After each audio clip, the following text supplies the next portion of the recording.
Israel हमले पर छाती पीटने वालों को यूएन ने सिखा दिया सबक।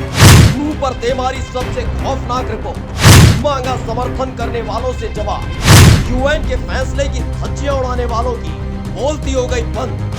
फिलिस्तीन में जारी नरसंहार की एक एक तस्वीर यूएन ने रखी सामने। इजराइल बेनकाब। महज 12 साल में लाखों फिलिस्तीनियों को ढील गया इजराइल। एक हमले में उड़ गई धज्जियां तो बिलक बिलक कर रोने लगा।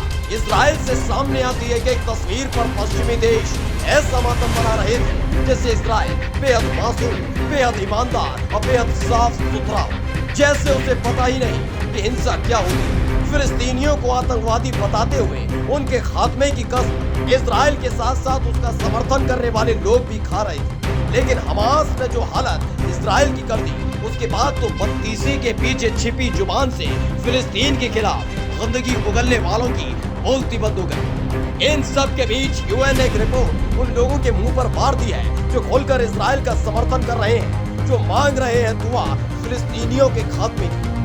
सिर्फ 12 साल की ये रिपोर्ट खोल देगी इजराइल के कारनामे।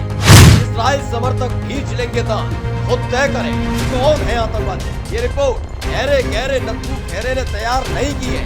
खुद लोकतांत्रिक और दुनिया के विकास में सबसे बड़ा योगदान देने का दावा करने वाले भी जिस संगठन को मान्यता देते हैं, उसी ने सबके सामने रखी, जिसने अमेरिका का दोगलापन सबके सामने रख दिया। इस रिपोर्ट के एक एक तथ्य को आपको बताएं, उससे पहले आपको बताते हैं कि कैसे फिलिस्तीन में जारी नरसंहार पर यूएन के आदेशों की इजराइल का समर्थन करने वालों ने धज्जियां उड़ाई थी।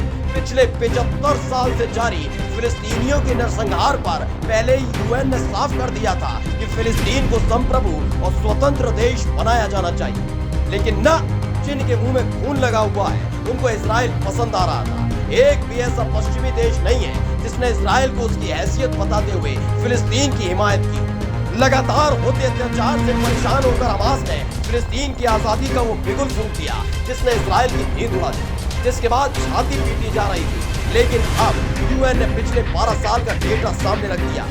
इसमें एक तरफ फिलिस्तीन में मारे गए लोग और घायल लोगों का डेटा है, तो दूसरी तरफ इजराइल में मारे गए और घायल लोगों का डेटा। इस 12 साल के डेटा पर नजर डालिए। आपको हर बार मौत का आंकड़ा 2008 से 2020 तक सिर्फ फिलिस्तीन में दिखेगा, इजराइल की तरफ नहीं। ये आंकड़े सिर्फ मौत भर के नहीं है बल्कि आतंकवाद के हैं कि कैसे निहत्थे फिलिस्तीनियों को पिछले 75 साल से इजराइल मौत की नींद सुला रहा है। सवाल सिर्फ इतना कि देखिए यूएन की रिपोर्ट और करिए तय कि कौन है असली आतंकवादी। Special desk the कंटा।